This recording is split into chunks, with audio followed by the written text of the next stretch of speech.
Salut à tous la team OL, tout même chaud pour OL Fan TV. Très heureux de vous retrouver pour une nouvelle vidéo les gones, début de semaine. À Lyon, il fait très beau comme partout en France. Je me trouve pour Lafayette, derrière c'est la Pardieu. Tout droit, vous allez m'accompagner dans cette vidéo, c'est le pont de Cordeliers. Il y a un peu de vent, j'espère que vous m'entendrez quand même. Petite vidéo OL Daily Mercato. Vous le savez, le Mercato est ouvert en France. La saison est d'ores et déjà terminée en Ligue 1, mais il reste quand même les finales de coupe. Il reste la Ligue des Champions pour l'Olympique Lyonnais. Et ça ne sera pas aujourd'hui une vidéo dans le sens des arrivées, ça sera plutôt une vidéo dans le sens des départs.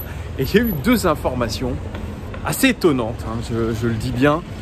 On va commencer par Léo Dubois. Léo Dubois, notre titulaire en tant que latéral droit, je le rappelle, international français, longtemps blessé cette saison. Il s'était blessé après le match contre Saint-Etienne où il était sorti, rappelez-vous, sur blessure. Il avait laissé tous ses coéquipiers vraiment à 10 contre 11 dans un match importantissime. C'était d'ailleurs le dernier match de Silvinho.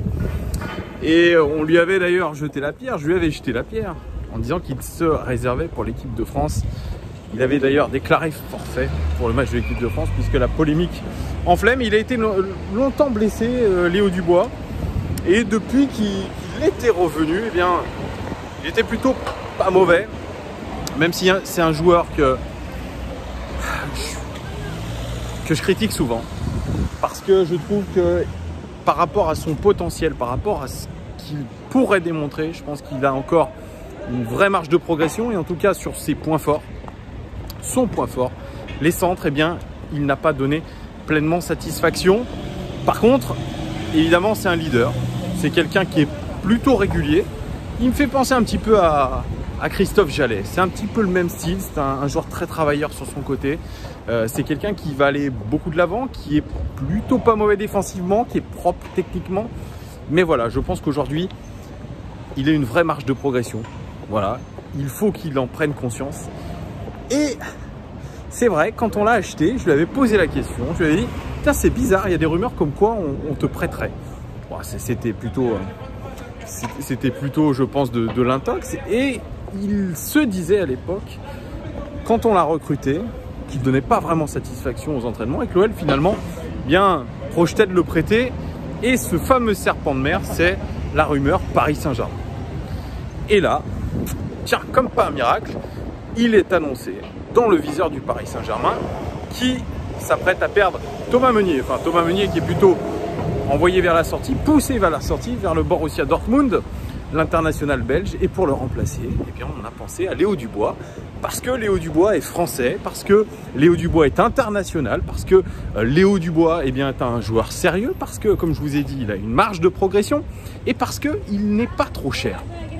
Contrat jusqu'en 2024 pour Léo Dubois est coté seulement à 12 millions d'euros sur Transfer Market, ce qui n'est pas grand-chose en soi. 12 millions, c'est une valeur indicative, évidemment, mais je pense avec une petite négociation, il peut partir aux alentours des 20 millions, ce qui est très peu cher, très peu cher pour Léo Dubois, international français. Assez jeune quand même, 25 ans. Léo Dubois est plus jeune que Thomas Meunier, 28 ans. Alors moi j'ai regardé un petit peu, j'ai comparé un peu les styles. Pour moi c'est deux styles a priori similaires quand même hein, pour Thomas Meunier et Léo Dubois.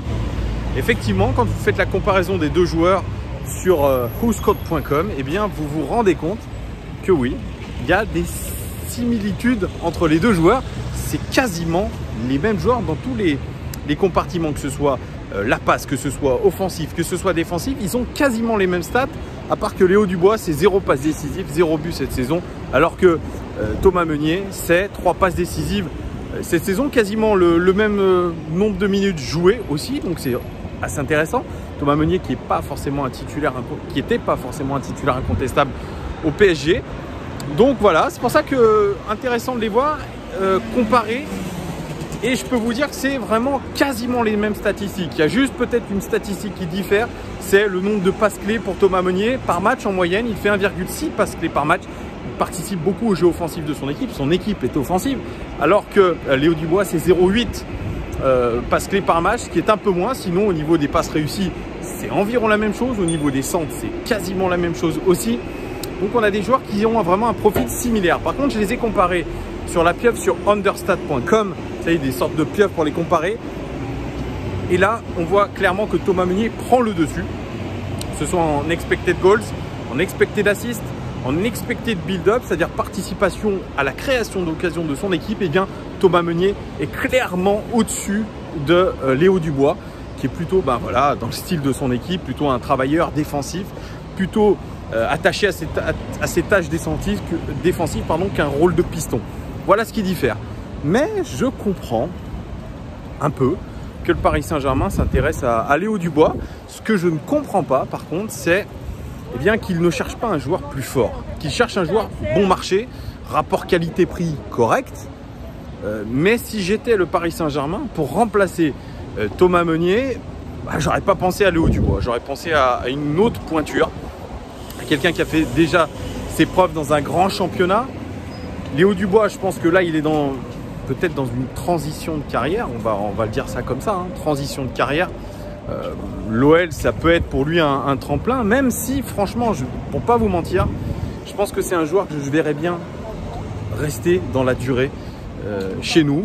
Il a ce profil-là, il a ce profil à terme de devenir peut-être le capitaine emblématique de l'Olympique Lyonnais. C'est un joueur sérieux, c'est un joueur qui a cette âme de leader, c'est vrai. Mais vous voyez, quand le PSG tape à votre porte, alors est-ce que ce sont des rumeurs d'agents ou pas? Il faut aussi se poser cette question. Vous le savez, en ce moment, voilà, il y a des jeux un petit peu d'agents, il y a des fausses rumeurs, fausses pistes. Ça peut être le cas un peu quand David Barbet prend la parole pour laisser la cellule de recrutement et Juninho travailler tranquillement. Eh bien, il y a des rumeurs d'agents. Voilà, il y a aussi le fait que Leonardo s'en soit pris directement à l'Olympique Lyonnais sur notamment le débauchage de Bruno Chéroux. Il a dit que s'il le fallait, eh bien, il se vengerait. Tout simplement, voilà, il se vengerait. C'est peut-être une tentative de déstabilisation tout simplement du PSG. Voilà, tout simplement pour essayer de monter la tête aux joueurs, peut-être, brouiller les pistes et dire à l'Olympique Lyonnais, vous risquez de perdre votre titulaire puisque nous, on va lui faire une proposition qui est intéressante. Donc voilà, il y a une petite, je pense, tentative de déstabilisation interne. Ça serait pas étonnant d'ailleurs de voir ça, mais voilà, vous êtes aujourd'hui Léo Dubois. Il y a le PSG qui vous propose quelque chose, eh bien vous réfléchissez à deux fois. Alors est-ce qu'il aurait ce rôle de titulaire? Mais dans sa tête aussi, se dire que c'est l'étape du dessus, le Paris Saint-Germain. C'est des joueurs, un effectif d'une énorme qualité, classe internationale, etc. Il y a plus de moyens. Voilà, c'est quelque chose qui se pose. On avait aussi parlé de la rumeur Houssem Aouar au Paris Saint-Germain, ça aussi. Même si, bon, c'est pareil, c'est un vieux serpent de mer et que je ne vois pas Houssem Aouar partir dans un club comme le PSG. Il privilégiera plutôt un départ vers l'étranger s'il devait partir. Mais vous voyez, il y a ces tentatives un petit peu de déstabilisation. Voilà, tout le temps, on essaye un petit peu au PSG de nous mettre un peu un peu la pression. C'était le cas aussi quand il s'était intéressé à Tanguy Ndombélé. Rappelez-vous, Tanguy Ndombélé, il avait été un temps approché par le PSG. Ça a été aussi Alexandre Lacazette, etc. Le PSG, Nasser Al-Khelaifi, même si on dit que les relations entre Olas et Al-Khelaifi se sont stabilisées, moi je pense qu'il y a toujours une espèce de guéguerre entre eux.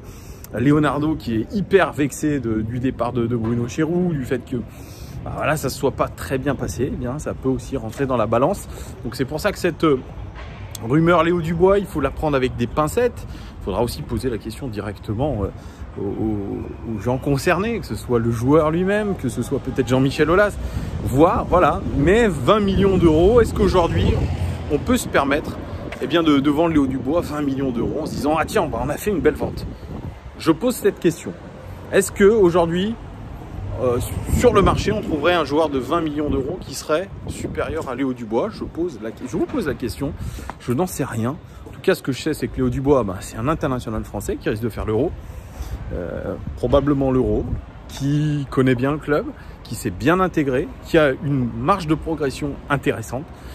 qui est surtout notre titulaire. Voilà, on va se mentir, c'est notre titulaire. Voilà, donc on peut se poser cette question, mais elle est étonnante quand même, cette rumeur. Vous m'en direz un petit peu plus en commentaire. Et puis, deuxième rumeur du jour, c'est la rumeur Joachim Andersen du côté de la Fiorentina. C'est un journaliste italien qui le dit aujourd'hui. Et il partirait pour 20 millions d'euros lui aussi. C'est-à-dire que l'OL serait intéressé pour vendre Joachim Andersen après une saison. 20 millions d'euros, c'est-à-dire beaucoup moins que les 30 millions d'euros avec bonus qu'on l'avait payé la saison dernière à la Sampdoria de Gênes. C'est étonnant aussi. Fiorentina, 13e du championnat d'Italie, dans le ventre mou de la Serie A en termes de buts concédés aussi. Pas très bonne défense.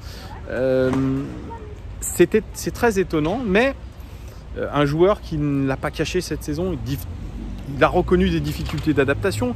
Il a reconnu aussi que par rapport à la Serie A, l'équipe de l'Olympique Lyonnais était moins bien organisée dans la tactique, etc.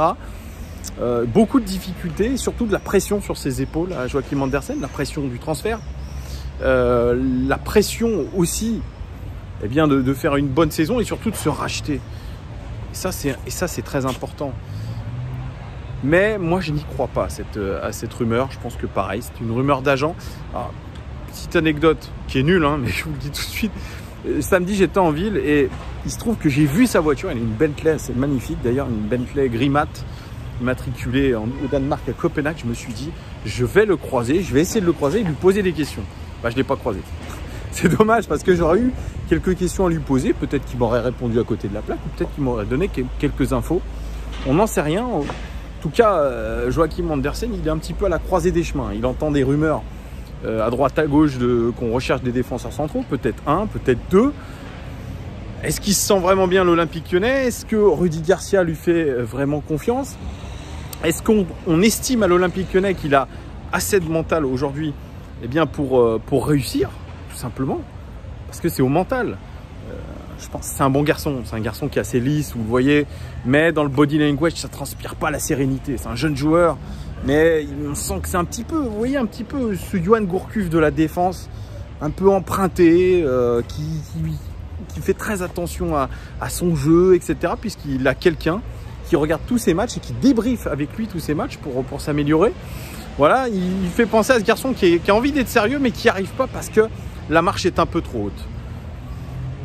Donc, aujourd'hui, est-ce que vendre Joachim Andersen 20 millions, c'est une bonne affaire ou non? Je vous pose la question. Je suis en train de me la poser. C'est pareil.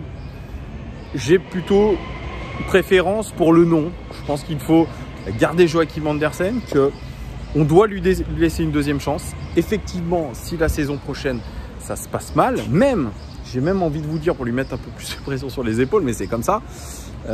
Sur la finale de la Coupe de la Ligue et sur la Champions League, s'il a l'occasion, bien sûr, de jouer, je pense qu'il faudra vraiment regarder ses prestations. Ça déterminera beaucoup de choses, je pense.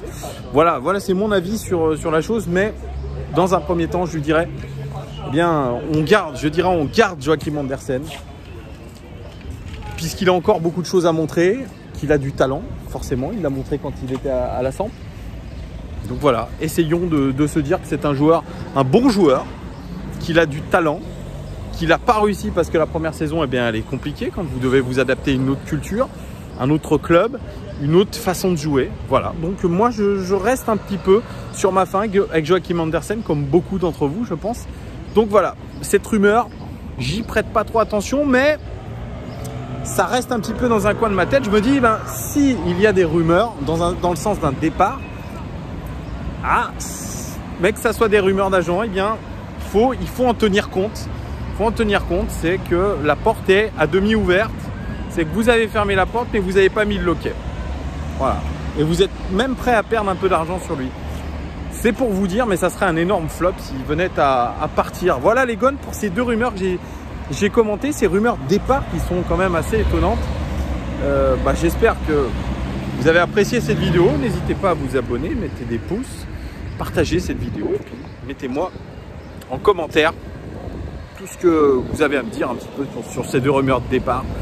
Voilà, je pense qu'il y a beaucoup de choses à dire. Évidemment, Je ferai d'autres vidéos, les gars, selon l'actualité de l'Olympique Lyonnais. J'hésite même la semaine prochaine à aller du côté d'Évian pour suivre un petit peu sur 2 jours notre équipe. Mais je me demande si ça sera vraiment ouvert aux supporters et qu'on pourra voir quelque chose. Pour ça, si je pars pour rien, ça m'énerverait un petit peu. Alors regardez, petit paysage derrière. Comme je vous ai dit, c'est la Pardieu. Là, juste derrière moi, c'est le pont de Cordelier. Très beau, c'est génial. Ça flotte. Je vais essayer. Attendez, pour la fin de cette vidéo, je vais essayer de vous montrer un petit peu le panorama sans me faire découper, en regardant bien ce qu'il se passe. Hop, je traverse. J'essaie de traverser sans risque. Voilà. Hop, hop, hop, hop, hop. Alors regardez, hop, on fait des signes aux gens. J'ai le front extrêmement luisant, c'est très moche. Je m'en excuse, mais malheureusement, on ne se refait pas. Le sébum sur ma peau est pas terrible, mais vous n'êtes pas là pour regarder ça. Voilà, vous êtes là pour regarder ça. Ça, c'est sympa. Ça, c'est sympa. Ça, c'est sympa. Les gens passent en même temps, c'est ça. Voilà. Ça, c'est Lyon, ça, les gars. Ça, c'est Lyon. Ça, c'est beau. Ça, on kiffe. C'est ce qui fait de Lyon l'une des plus belles villes de France et de Navarre d'ailleurs. Voilà, c'est très joli. Voilà les gones, je m'arrêterai là-dessus. Je vous souhaite un très bon début de semaine. Profitez tous, restez en forme. Faites attention quand même, hein. Le coronavirus est toujours là. Parole d'hypocondriaque. Ciao les gones.